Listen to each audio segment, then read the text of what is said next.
جی Nadia, آپ کچھ کہنا چاہ رہی ہیں؟ میں شکر گزاری کے بارے میں بھی ایک سوال کرنا چاہ رہی تھی کہ ہم روز مرہ کس طرح شکر گزاری کریں؟ جیسے اللہ تعالیٰ کے شکر گزار بنتے ہم منہ سے بولتے ہیں، لگتا ہے دل میں نہیں اترتی، تب بھی بہت ساری چیزیں، کوئی ایسا عمل ہو کس طریقے سے؟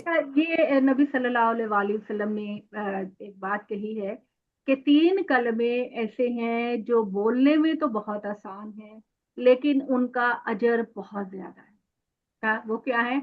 سبحان اللہ، الحمدللہ، اور اللہ اکبر۔ سبحان اللہ کا مطلب ہے اے اللہ میں تجھے ہر عیب سے پاک قرار دیتی ہوں۔ الحمدللہ کا مطلب ہے اے اللہ تیری ساری نعمتوں پر میں تیرا شکر ادا کرتی ہوں۔ اور اللہ اکبر کا مطلب ہے اے اللہ تو سب سے بڑا ہے۔ تو یہ نبی صلی اللہ علیہ وسلم نے یہ فرمایا ہے کہ یہ کلمے بولنے میں تو بہت آسان اور ہلکے ہیں لیکن اجر کے لحاظ سے ان کا وزن بہت زیادہ ہے۔